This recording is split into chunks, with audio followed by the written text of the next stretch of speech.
what I've seen, I think that is different on like your YouTube videos. This is crazy. I mean, I watch the YouTube videos and I'm looking at the comments. That's usually the first place I go, you know, when I hear rap or any type of music, just kind of what the people are thinking. And there's nothing but positivity on there. Like, it's like, do you monitor this? It's all love, bro. No, it blows my mind. A buddy of mine brought that up to me. It's funny that you say that. One of my best friends brought that up to me about a week and a half, 2 weeks ago. He was like, dude, it's insane to see the amount of just positive reinforcement, even if it's an Instagram post or a YouTube video or whatever. It's never anybody like trying to be like, yo, you're fucking whack, dude, this is trash. It's like, it's all love, man. It's, you can look at the thumbs up and the thumbs down. It's always like 99% to 1%. Like, so I'm doing something right. It might take me a little bit longer than I expected with the pandemic, but I know I'm on the right path, and I just got to keep, you know, putting out quality music.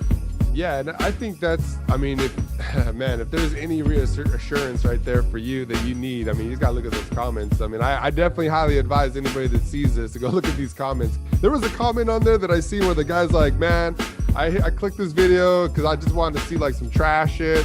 And then like halfway through, I'm like, this shit is fucking fire. Like, you know what I mean? Like, I'm like, wow. You came to the wrong motherfucking place, boy. Like, yeah.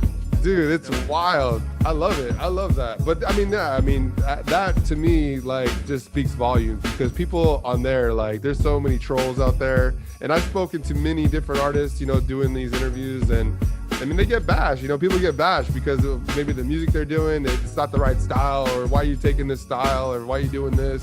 It's like, man, like, it can be really tough. But again, those comments are, I would say, like 99% positive. So it's got to keep you motivated. And now you're seeing fans, obviously after the show, you're seeing fans.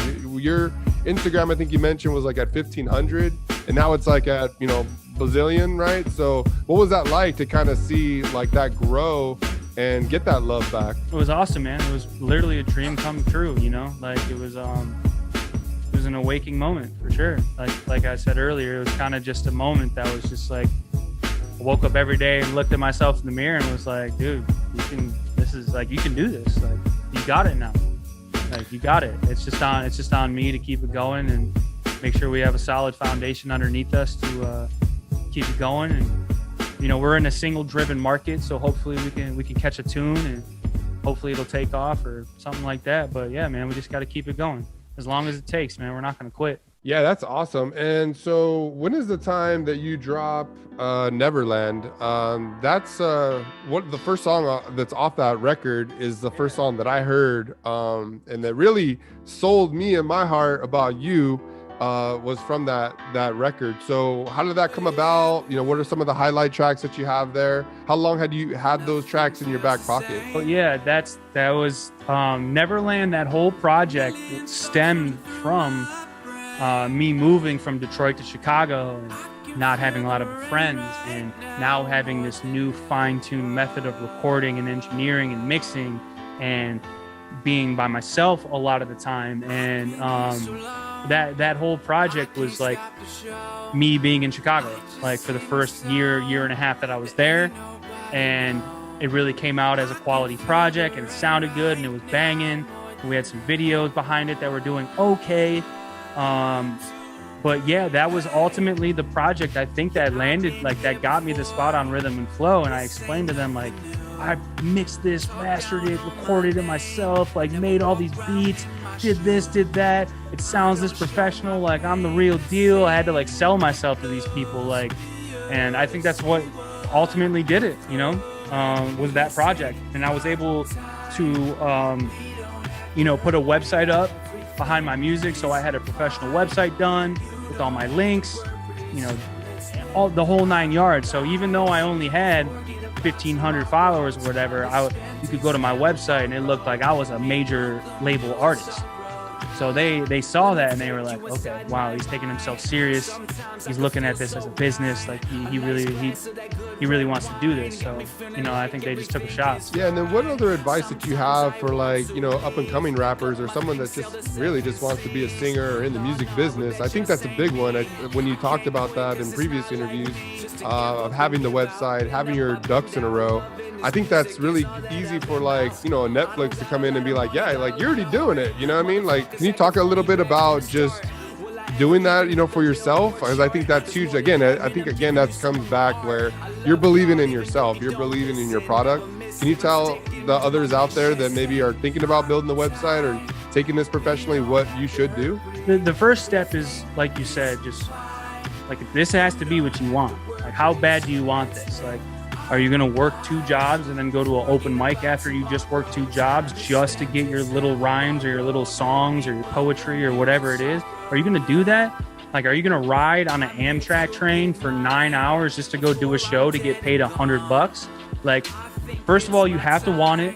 You have to do everything that you possibly can in order to obtain it. And then, yeah, it gets to a point where once you realize you want to do this for the rest of your life, you got to start looking at it as a brand, as a business, and start taking yourself seriously, start getting some assets behind you, whether that be a website, whether that be some merchandise, whether that be professional. It could be as simple as paying a local kid $500 to shoot a professional video for you.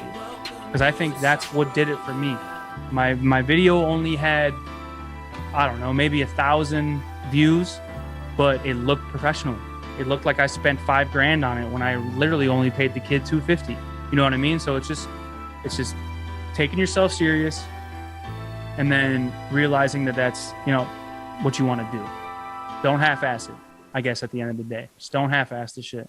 Yeah, and I think that's great advice. I think for anybody in anything that they do, really. That applies across the board for sure. So the Neverland, is there a specific track on there that you know that is a highlight for you, or that, let's say we do a show? I mean, what track or two would be definitely part of the show? 5 a.m. was the track on there that really started getting around, and like I would do shows and like I'd see people like saying the lyrics back to me that are not my family or friends, they're complete strangers, shit like that. So yeah, 5 a.m. I think was the standout track on there for me. No More Mr. Nice Raps. That one's a really like you just kind of take it like by the reins on that one. What's like some of the highlight tracks on that record, and just kind of what were the thoughts going into that record? Yeah, so I released that just kind of as a mixtape of like almost like victory lap, you know what I'm like a haha fucking told you I would be able to do this. It was basically just a gathering of songs that I had been working on in that year span where I had to keep the rhythm and flow thing quiet. So I was able to kind of be a little more braggadocio, be a little more talk my shit, get my things off and stuff like that. You can kind of hear that in the intro track. You can hear that on Hold Me Down, the second track. Yeah, that was just a collection of songs that was made in that year span of where I had to like, oh my God, this giant Netflix show was coming out and I can't tell anyone about it. But you know, I knew in my heart of hearts that it was going to be a big deal. So I was just talking my shit on there pretty much. And then the Isolation Chamber, obviously the show comes out, but then COVID happens, right? Everyone's life's ruined. But you come together and put the Isolation Chamber. This is a gathering of the songs that you were putting on Instagram. I was doing quarantine freestyles just to kind of keep my fan base engaged, and then it started growing my fan base and growing my following and stuff like that, just because I was consistently like every other day, every 2 days, putting out a new freestyle, whether that was just over somebody else's beat or making the song from scratch. And I'd get real in depth with the followers and be like, you know, let me know in the comments if you want me to drop this, if you think it's fire, or if I should just dead that. And then, you know, it'd blow up and be like, drop this. So I took all the, you know, original, there's a couple joints on there that were produced by a couple of my buddies, one from Canada, one from Detroit. But yeah, I just took all the songs that I could, because it ended up being like 20 to 25 freestyles or something like that, and I condensed it down into 10 tracks, just that were, you know, sample free, wasn't gonna get any clearance issues or anything like that. And then just ended up putting out a project, and you know, it did pretty well, and it's been holding people over for now, and just kind of dropping some singles in between.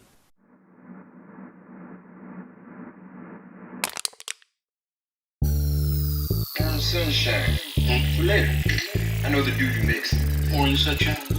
Acid, man. Oh, no thank you. Not my thing to do. It could show you a side of you never seen before. Hey, beat to rap, what key beats a lot. Know my history, cause I studied a lot. This is for the kids still living off they pops and them boys on the block still loading up Glocks. Never really give a fuck about shit. I be spitting crack while I'm holding my dick. Haters get mad, I can see them throw fits. Never joined the gang, but I'm a star full clip. Sick. I'm the type of dude that you cannot trust. Driving 10 beers deep in a pickup truck. On the way to get your sister just to do bust stuff. Bumping YG, screaming out, fuck Donald Trump. Try to come and get me now, shut your city down. And I know you love my gritty sound, sitting pretty now. Future looking lady now, with my pretty smile. When I pull up to the venue, she go pull her titties out. Give me the rhythm, my slash flow, super smash bros. Chief can heat it like Castro, wicked fast flow. Work of art like glass blown, need my passport. Cause I'm finna do a show over in Glasgow. Trying to tell myself every day that I'm not insane. Blood boiling, flame flowing through my veins. Not to mention alcohol is damaging my brain. But I can't stop drinking cause it's numbing all my pain. Now the whole world about to know my fucking name. Do it for respect while you do it for the fame. Rappers all referees, blow the damn game. But you lost in this sauce cause you all sound the same. How many MCs have gotta learn? Flame them like getting a perm, they gotta burn. It's my turn to enhance your intelligence. Well-rounded and earn stripes like a peppermint. Eat good, fuck good, breed excellence. 3 seconds in and I'm looking for the next to pin. Kill a rapper, now they calling up the next of kin. Holy priest, man, I sit and collect the sins. Double up the ante and grab the whammy. Feel like Trey Cools cause these haters can't stand me. Brand me, they wanna put me into a box. So I did a verse for Sammy and we ready to rock. Red rocker, can't drive slower than 55. Nah, I ain't in the passenger seat, wasn't meant to drive. I done seen some things that wasn't meant for eyes. I bring suit to the party to lift the vibes. Never better, my mind is on the cheddar and dough. Like Asiago, the motto was better to flow. Finna wet up my competitors, letting you know to any whack rapper in the game, I'm ready for smoke. Hey yo, Cuff, Yo, what's up? yo, you wanna bust? Clever letters, the message propel us to a different state. Holographic image after dinning up your dental plate. Heavy on any instrumental, I set the record straight. All you rappers say the same old things. I'm a grown ass man, I don't play no games. And I heard your girl going through a dango phase. Now she wanna be herself when she say my name. Yin yang, extreme balance, supply to nature. Pocky sticks for my Asian bitch when I'm about to flake her. Ignoramus, go Bosky out on your man, no canvas. Grabbing hammers like Hunter Hearst, you about to see the nurse. It get worse like having the worst day in your life. For lacking a proper spirit, you took the worst flight. Rappers all out of pocket, living the wrong life. Treat them like electrical sockets and put them on ice. Now that's nice, you about to play this back twice. On the third time, you be scratching your head, no light. The mic's a weapon in the hands of a titan. Advance like lightning, right to excite and get the fans hype. Flesh wounds, fillet, fictitious competition. Dramatic incisions, swine flu and you featherless pigeons. When me and Dango come together, we never are missing. Since the age of 10, I've been making grown men decisions. Better listen, cause I don't repeat. Once they see me, they gon' need some more of these beats. That's a motherfucking fact. Live from Detroit, that's a motherfucking rap, little bitch.